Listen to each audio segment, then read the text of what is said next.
Karibu! Welcome to my kitchen. Today I'm going to show you how to make two of most beloved dishes in Kenyan cuisine, soft, flaky, flavorful beef stew. This is making these dishes since I was a little girl, learning from my mummies together around the table. Today I'm sharing my family's recipe with all of you. For the chapati, we start with 3 cups of plain wheat flour. I'm using plain flour because it gives us the right balance of gluten for that perfect flaky texture. I'm adding 1 teaspoon of sugar. The sugar helps with browning and adds just a summons the savory stew. Into the well, I'm adding 2 tablespoons of vegetable oil. This oil in the dough is what makes the pati soft and pliable. Don't skip this step. Now I'm gradually adding warm water, about 1 cup total. The water should be warm, not hot. Warm water activates the gluten better, giving us that perfect, chewy texture. Now comes the most important step, kneading. I'm kneading this dough for a full minute. Yes, 10 minutes. This develops the gluten and gives the chapati its signature flaky layers. Watch my technique. I'm pushing the dough away almost measured. Now the dough rests. I'm covering it with a clean, damp kitchen towel. This prevents the surface from drying out and forming a crust while it rests. The dough needs to rest for at least 30 minutes, preferably an hour. This resting period allows the gluten to roll out, if your chapati will be tough and chewy in the wrong way. For the beef stew, I'm using 1 kilogram of beef chuck. Chuck is perfect for stew because it has good marbling that breaks down cooking, making meat tender and flavorful. Uniform size is important because it pieces overcooked while others are still For the vegetables, I'm using 2 large onions, diced, 3 medium carrots cut into rounds, 4 medium potatoes peeled and cubed. These vegetables add sweetness, texture, and body to the stew. Now I'm seasoning the beef. 2 teaspoons of salt, 1 teaspoon of black pepper, 1 tablespoon of curry powder, and 1 teaspoon of garlic powder. I'm mixing the spices into the beef with my hands, making sure every cube is evenly coated. Don't be sure the seasoning. The beef needs to be because it's the star of this stew. Once the beef is beautifully browned, I'm adding the diced onions. I'm cooking them until they're soft and translucent, about 5 minutes. Now I'm adding 4 cloves minced garlic and depth to this garlic and 1 teaspoon know what's cooking. Now we brown the beef. I'm heating 3 tablespoons of oil in a large heavy bottom pot. The oil should be hot, but I'm adding the beef in batches to avoid crowding. Overcrowding the pot steams the meat instead of browning it. We want that beautiful caramelized crust on each piece. Be patient and so much of the flavor comes. Now I'm adding the chopped tomatoes. I'm cooking them down until they break apart and form a thick sauce with the onions and garlic. I'm adding the flavor-based spoon of curry powder, 1 more teaspoon of cumin, and 1 teaspoon of coriander. 1 teaspoon of coriander. Now I'm adding 4 cups of beef stock. You can use water, but stock adds another layer of flavor that makes this stew truly special. I'm bringing this to a boil, then reduce stirring and simmer it will make stirring to incorporate. Our chapati dough has been resting for an hour now. Let me show you what properly rested dough looks like. See how smooth and supple it is? See how it springs back when I press it? This is what proper gluten development looks like. The dough is elastic, smooth, and ready to be do stretch it. It needs more kneading or more resting time.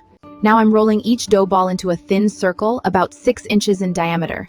I'm using just enough flour on the surface but not so much that pertaupuert the chapapa as you go. I'm heating a dry tawa or heavy skillet over medium-high heat. No oil yet. I'm placing the rolled chapati on the hot surface and cooking for about 30 seconds on each side. You'll see bubbles forming on the surface. When I flip it, I'm looking for golden brown pockets between the layers, not burnt black ones. Once the chapati is cooked and puffed, I'm brushing it lightly with ghee or butter. This is optional, but it adds incredible flavor and keeps the chapati soft as it cools. Some families fold the keep it in mind because it helps the layers separate and makes it easier to eat with the stew. Our beef has been simmering for 1 hour. Let me check the tenderness. I'm taking a piece and pressing it with my spoon. See how it yields easily? That's perfect tenderness. Now comes the most important step, tasting and adjusting. I'm tasting the stew for salt, for spice, for balance. Cooking is not just following a recipe, it's adjusting to your palate. It needs a bit more salt and a pinch of sugar to balance from the tomato. Now we plate. I'm stacking 4 chapatis on a warm plate. Chapati should be served warm, not hot, not cold. The beef stew goes into a large serving bowl with plenty of gravy. I'm garnishing with fresh cilantro because color with our eyes first, then with our mouths. This is my favorite moment. The first bite after hours of preparation. The chapati is soft and flaky. The gravy you try this recipe at home good vibes. Cleaning as you cook is my golden rule. I wash utensils while food simmers. I wipe counters between tasks. When you're done cooking, your kitchen should already be mostly clean. Cast iron pans needs just hot water and a brush. Dry them immediate and special care. Proper maintenance extends the life of your cookware significantly. These are my small appliances. A good blender is essential for smoothies, sauce, and purees. I use mine for making marinades and blending tomatoes for stews. A food processor saves so much time on chopping. For large batches of vegetable, it's a lifesaver. But for chapati and stew, I prefer hand chopping for better control over texture. Let me show you my knife collection. These are the workhorses of my kitchen. A good chef's knife, a paring knife, every prep task easier, faster, and safer. I have a chef's knife is your most important tool. I use it for chopping vegetables, cutting meat, mincing herbs. Keep it sharp knife than a dull one because it slips less often. Mixing bowls are essential. I have different sizes for different tasks. Large bowls for dough, medium for salads, small for prep ingredients. Stainless steel bowls are durable and easy to clean. Baking especially requires precision, but even cook measurements for versatility. Understanding your stove is crucial. I have a gas stove which gives me instant heat control. When I turn the knob down, the heat reduces immediately. Electric stoves take simmering stews slowly. Medium heat is for most cooking, salt frying, water browning. High heat is for searing meat for each task. Organization is the secret to stress-free cooking.